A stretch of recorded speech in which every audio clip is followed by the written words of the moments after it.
Hi everyone, I'm Anna and today I want to start a new sketchbook. The idea is to fill it in with pen and ink drawings. In the back I made a test page with different pens so I can see how it behaves on this paper. I am sick, so if I sound a bit weird, that's why. I already made a sketch of a dented soda can for the first drawing, so let's get started. I am using a dip pen and India ink for this drawing. Darker sections are a bit easier, so I think I'm gonna start right here. I am always nervous to start a new drawing, no matter how often I've done it before. My experience tells me that I just have to start to get over this, and that I need to have an open mind for the end result. In the end it's just a sketchbook and I'm not selling these drawings, so it doesn't matter.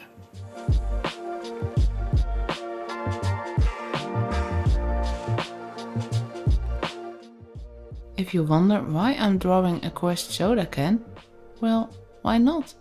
In my previous video about the boots in pen and ink, I mentioned that you shouldn't overthink what you want to draw, because every household object looks good in pen and ink.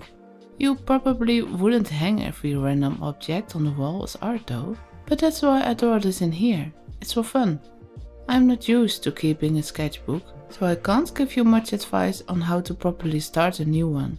I've had one before, that is, a notebook that I used as a sketchbook. But that paper was horrible and I kept tearing out pages because I didn't like what I've made in it. I didn't use it in the traditional sense, like an artist uses a sketchbook. So I set it aside and my pile of individual drawings kept growing with each illustration I made, without framing it or something.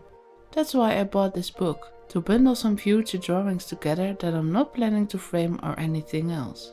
I found it a bit difficult to start in it, because of all these pristine empty white pages in it. But I can give you a tip what helped me to overcome that. Dedicate a spread for some testing. I did it in a bag, but it also could be the first spread. Scribble in it with different pens or mediums and see how it behaves on the paper. Don't worry if it looks messy. You can use that spread as a cheat sheet in the future and you already have some scribbles in your sketchbook, so you're a bit less precious about it.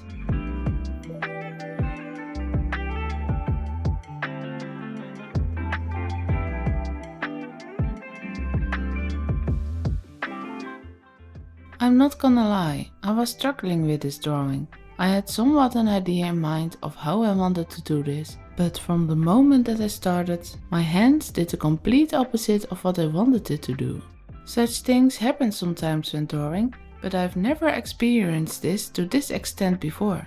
It happened completely from beginning to end. I probably should have done some warm-up practice doodles before I started drawing. And I should have planned the different parts a bit better beforehand.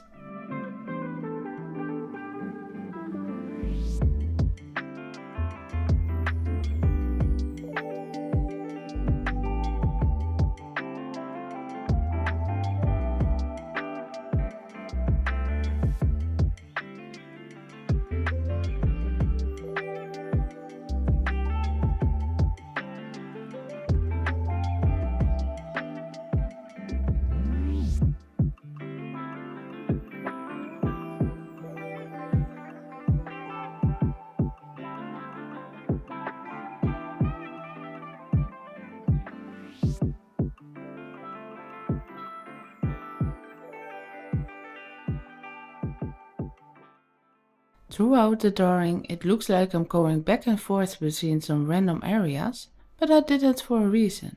When the ink on the dip pen runs out, you create a thinner mark. So when I load the pen with ink, I usually begin to draw in a section that I know it's a bit darker, and then I come back to a lighter area. But at some points it looked like I couldn't create the thin marks I know the nib is capable of. I didn't know why at first, but it turns out that not all of this was on me. The paper in this sketchbook is smooth. It doesn't have the bumpy texture such as cold press watercolor paper, but it's a bit rough and porous. I did test this pen in my sketchbook before on the test page in the back, but when I was drawing for a longer period of time, I noticed that I started to get some build-up from the paper. I've quite a light hand with drawing and writing, but still the metal nib of the dip pen scratched into the surface. I didn't notice any damage to the paper, but I definitely got some fluff on the tip of the pen, which affected the outcome of each stroke. But it took a while before I noticed what was wrong.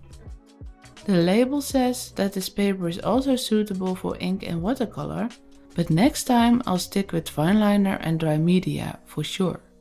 I see sections that I would have done differently if I could start over. Maybe I will. Maybe in the future I will make this drawing again to see if my skills improved. But for now, it's more than fine.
Halfway through I decided to go in with the fineliner just to clean it all a bit up by making marks in between the thicker lines from the dip pen.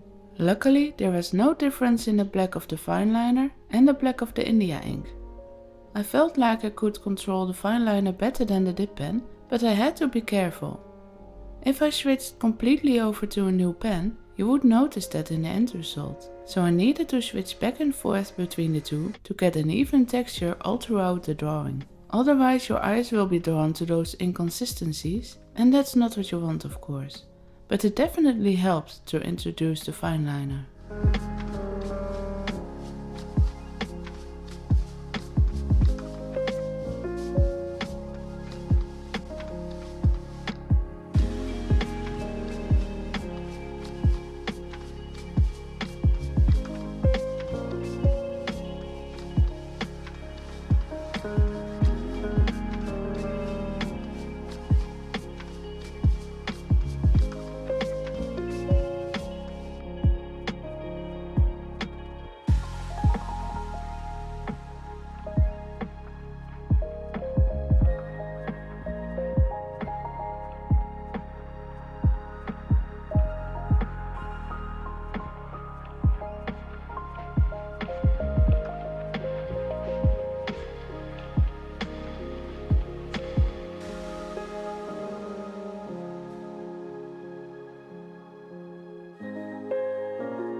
And here it is. It's a bit messier than I would like, but I have to be honest to myself. If this illustration was made by someone else and I saw this on social media, I'd probably think, oh, that's nice, I want to try that too. But I'm happy with the outcome, especially at an arm length distance. I learned a lot from this drawing. 1. No more dip pens on this paper next time. 2. Do some warm-up sketches beforehand. And 3. Plan out a different section of the drawing a bit better. So let me know what you think, and if you have any suggestions for page 2, comment down below. Have a nice day, until next time.